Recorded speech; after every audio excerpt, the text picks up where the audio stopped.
이 C랭크는 쉽게 말하면 크리에이터 랭크라고 생각하면 될 것 같아요. 공식 홈페이지에도 이렇게 하고 있어요. 3C 컨텍스트 컨텐츠 체인이라 그래서 한 가지 주제로 뚜렷하게 맥락 있게 가져가는 블로그여야 되고요. 두 번째는 한 가지 주제로 가져가는데 동시에 전문성 있는 내용으로 뚜렷하게 계속해서 보여주는 블로그여야지 좋다라고 판단하고요. 세 번째는 소비하는 사람에게 도움되고 있는지까지도 본다는 거예요. 안녕하세요. 체험단 시대 담당 컨설턴트 강사 동진쌤입니다.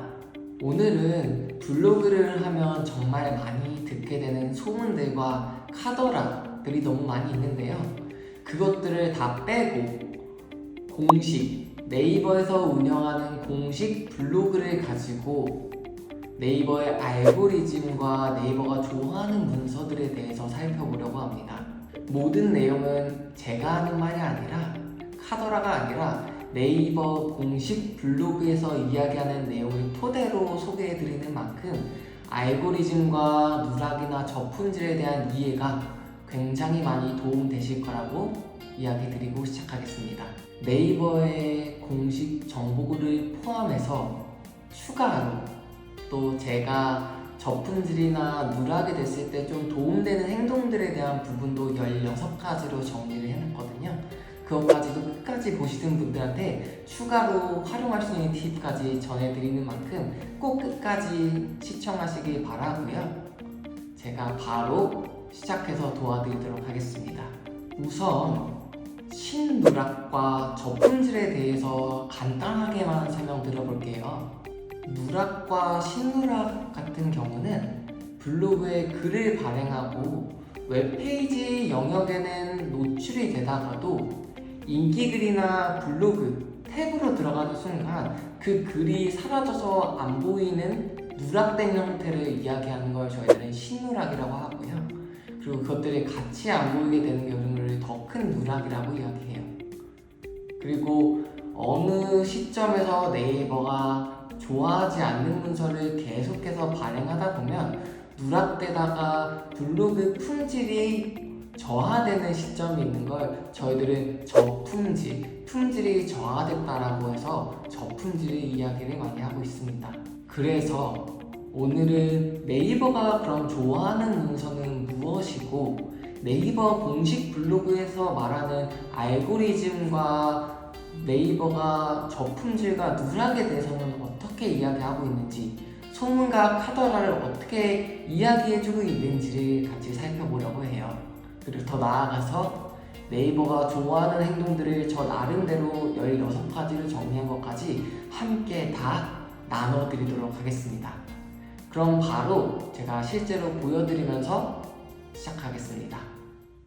자, 이제 이어서 바로 시작하도록 하겠습니다. 앞서 네이버가 좋아하는 문서는 어떤 건지에 대해서 네이버 공식 블로그는 어떻게 이야기하고 있는지를 살펴보기로 했잖아요. 그래서 먼저 네이버에서 운영하는 공식 블로그는 굉장히 많거든요. 그렇지만 그 중에 크게 5곳을 제가 소개해드리고 추천해보려고 해요. 첫 번째, 네이버 서치앤테크라는 사이트가 있고요. 두 번째, 네이버 다이어리라는 곳이 있고, 그리고 세 번째는 네이버 고객센터가 있어요. 그리고 네 번째는 네이버에서 뭔가 배우기 때 쓸 수 있는 네이버 비즈니스 스쿨이 있고요. 다섯 번째는 네이버에서 공식적으로 운영하고 있는 블로그 팀의 블로그가 또 있어요. 제가 영상을 다 보신 후에 더보기란에 공식 블로그 링크도 함께 한번 첨부해드리도록 할게요. 그것도 살펴보시면 될 것 같고요. 그럼 네이버 공식 블로그에서 하나인 조금 네이버 서치앤태치를 먼저 한번 살펴보려고 하거든요. 그 네이버 서치앤태치에서는 뭐를 이야기하냐면 어떤 블로그가 좋은 블로그고 블로그 중에서도 저품질 블로그들이 있다라고 하는데 그 저품질 블로그에 좀 잘못된 소문들도 많이 있거든요. 그것들을 정리해준 내용이에요. 그래서 이걸 보면 저희가 흔히 알게 모르게 잘못 알고 있었던 부분들을 요약해준 건데요. 대표적으로 매일 많은 포스팅 하는 게 좋은 건지에 대한 내용들이나 저품질이 걸렸을 때 상업적인 블로그가 아니라 일상적인 블로그만 올려야 되는지 뭐 아니면은 장기간에 관리하지 않으면 저품질이 되는 것, 이런 사소하게 평소에 궁금했던 내용들을 네이버 공식 블로그에서 이렇게 질문을 정리해가지고 알려주고 있어요. 그래서 이것들을 꼭 한번 읽어보시면 도움이 되고요. 네이버가 공식 블로그인지 어떻게 알 수 있냐? 여기 네이버 검색에 보면 이 공식 블로그 마크가 있거든요. 이것들이 각 그 사이트나 뭐 병원이나 뭐 인테리어 업체 같이 그 대표 안에 있는 그 소속된 곳에서 이렇게 기업 단체에서 공식 마크가 이렇게 있으면 여기서 운영하는 걸 저희들이 확인할 수 있어요. 그리고 또 저희가 블로그 글이 저품질되거나 안 보이는 상태에서 다시 네이버가 조건 형태를 수정을 해서 분명히 노출이 돼야 되는데도 불구하고 노출이 안 되는 경우들이 있죠. 그럴 때 또 할 수 있는 방법이 네이버에 요청을 할 수 있어요. 고객센터에. 네이버 고객센터 안에서 두 번째로 저희가 살펴볼 게 검색 반영 요청이라는 게 있거든요. 여기도 네이버에서 공식적으로 운영하고 있는 홈페이지인데 여기 들어가셔가지고 내가 수정하려고 하는 글이 있다면 그걸 수정하고 나서 여기에 붙여넣기를 했을 때 문의를 하게 되면 네이버가 올바른 글로 수정이 되는지 확인하고 다시금 네이버 글을 노출시켜 줄 수 있는지를 반영시켜 주는 거라고 확인하시면 돼요. 그리고 또 네이버를 운영하면서 저희가 흔히들 궁금해하는 부분이 어떻게 하면 네이버의 알고리즘에 따라서 내가 글을 쓸 수 있을까라는 질문이 있죠. 이거를 네이버 공식 사이트에서는 뭐라고 하고 있냐면 C랭크라는 알고리즘을 통해서 이야기해주고 있어요. 이 C랭크는 쉽게 말하면 크리에이터 랭크라고 생각하면 될 것 같아요. 공식 홈페이지에도 이렇게 하고 있어요. 3C, 컨텍스트, 컨텐츠, 체인이라 그래서 한 가지 주제로 뚜렷하게 맥락 있게 가져가는 블로그여야 되고요. 두 번째는 한 가지 주제로 가져가는데 동시에 전문성 있는 내용으로 뚜렷하게 계속해서 보여주는 블로그여야지 좋다라고 판단하고요. 세 번째는 소비하는 사람에게 도움되고 있는지까지도 본다는 거예요. 그래서 그 3C가 성립될 때 크리에이터 랭크, 신뢰도나 인기도를 반영해서 전문성 있게 이 블로그가 좋다라는 거를 판단하는 거라고 저희들은 평가하는 알고리즘이에요. 그래서 실제로 네이버 블로그 안에서도 랭킹, 알고리즘을 매겨주고 있다 보니까 전문성 있는 한 가지 뚜렷한 주제가 되게 중요하다라는 걸 저희들은 공식 사이트에서 이야기해주고 있어요. 그래서 이걸 더 자세하게 알고 싶다라고 하면 이렇게 설명해주고 있습니다.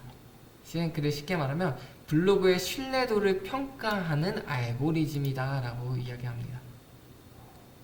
그래서 관심도가 얼마나 되고 품질이 얼마나 좋은 컨텐츠인지 그리고 이걸 통해서 읽은 사람들이 어떻게 반응되고 도움되고 있는지까지를 계산하는 걸 C랭크라고 보시면 돼요. 그리고 C랭크에 더해져서 또 주제별로 신뢰도에 반영하는 게 있어요. 그게 바로 다이아 로직이라고 저희들은 생각하시면 될 것 같아요. 이 다이아 로직은 쉽게 Deep Intent Analyst 알고리즘이라 그래서 쉽게 말하면 좋은 문서인지 판단하는 거라고 생각하시면 될 것 같아요. 그래서 이걸 읽는 사람들, 글을 읽는 사람들에게 도움이 되고 있는지 구체적으로 그 사람, 읽는 사람에게 관심도나 도움이 되고 실제로 이 글을 읽고 나서 문제가 해결됐는지까지 다이아 플러스는 본다는 거예요.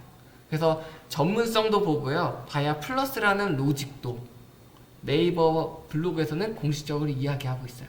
그래서 검색자에게 도움되는 정보를 쓰고 있는지를 저희들은 본다는 걸 볼 수 있습니다. 그래서 이렇게 전문성 있는 C랭크 로직과 다이아 로직, 그리고 다이아 로직 안에서 더해진 검색자에게 도움까지 되고 있는지를 판단하는 다이아 플러스까지 이 세 가지의 로직이 지금 저희가 블로그 글을 쓸 때 적용되고 있는 블로그의 글이라고 공식 사이트에서는 이야기해주고 있어요. 그래서 이거를 토대로 저희들은 도움되는 글을 발행하면 된다는 걸 저희들은 생각할 수 있고요. 그러면 도대체 이걸 토대로 어떻게 하면 네이버가 좋아하는 글 그리고 저품질까지 탈출할 수 있을까라는 생각이 들잖아요. 그래서 제가 그것도 조금 정리해 보려고 16가지 행동대로 제가 나름대로 한번 정리를 해봤어요. 그래서 그걸 한번 하나씩 보자면 첫 번째 네이버가 좀 좋아하는 거는 무분별하게 사용한 키워드를 반복하지 않는 걸 좋아해요. 같은 키워드를 너무 무단으로 반복되면 대표적으로 누락이 좀 많이 되는 경우를 보게 되고요. 그리고 네이버가 알게 모르게 싫어하는 금지어들, 금치어들, 그리고 상업적으로 쓰면 안 되는 단어들 같은 경우를 키워드를 줄이는 걸 저희들은 권장드리고요.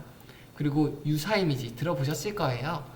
다른 사람들의 사진을 그대로 퍼온다거나 그거를 저장해서 그대로 내가 사용한다거나 이런 경우는 같은 이미지, 유사한 이미지라고 판단돼서 페널티를 먹는 경우도 많고 누락이 되는 경우도 되게 많다는 걸 저희들이 확인할 수 있어서 최대한 내가 찍은 사진들을 쓰기를 권장드려요. 그리고 키워드를 내가 찾더라도 이 키워드를 읽는 사람들의 의도를 한번 저희들은 생각해 볼 필요가 있다고 말씀드려요. 그리고 또 추가적으로 네이버가 좋아하는 행동 중에 좋아요나 댓글들이 있다라고 저희들이 생각할 수 있죠. 그래서 댓글 같은 경우는 내가 쓴 댓글과 상대가 쓴 댓글까지 합쳐서 한 6개 이상 정도를 저희들은 권장하고 있고요. 그리고 글을 쓰고 나서 꼭 하셔야 되는 게 스크랩을 3개 이상은 꼭 해주시길 저희들은 권장드리고 있어요.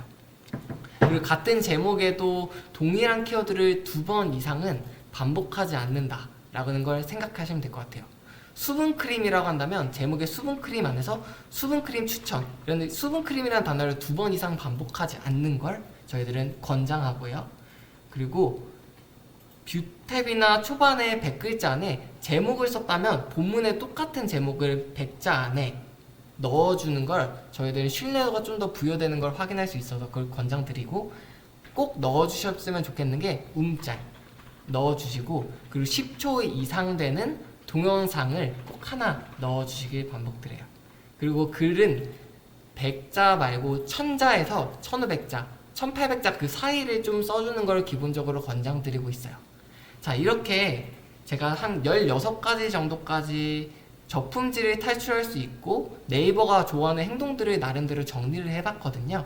정답은 아닐 수 있지만 실제로 많이 테스트 해보면서 좋았던 결과들에 대한 것들을 정리한 거다 보니까 꼭 참고하셔가지고 사용하시길 권장드려요. 그리고 이렇게 총 16가지에 대한 행동들과 제가 또 블로그에서 운영하고 있는 네이버 비즈니스 스쿨도 아까 이야기 드렸죠. 블로그뿐만 아니라 더 자세한 내용까지 네이버에서 공식적으로 운영하는 사이트다 보니까 여기 안에서 다양한 정보들까지 저희들은 확인하실 수가 있어요. 그래서 네이버 블로그 공식 팀 홈페이지 여기 안에서 굉장히 다양한 정보가 또 있다라고 말씀드렸죠. 그래서 오늘은 총 5가지 네이버에서 도움되는 사이트, 공식 사이트를 추천드렸어요. 첫 번째, 네이버 서치 앤 대치 보셨죠?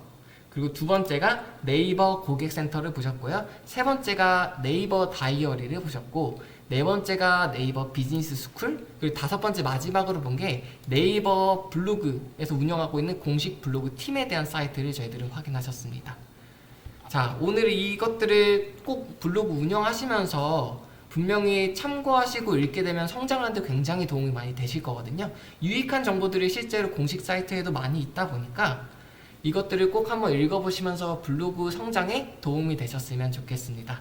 제가 다음 영상에서도 더 유익한 블로그 컨텐츠를 찾아볼 테니까 오늘 영상도 마음에 드셨다면 좋아요랑 댓글, 구독까지 다 관심 부탁드리겠습니다. 그러면 다음 영상에서 만나겠습니다. 안녕.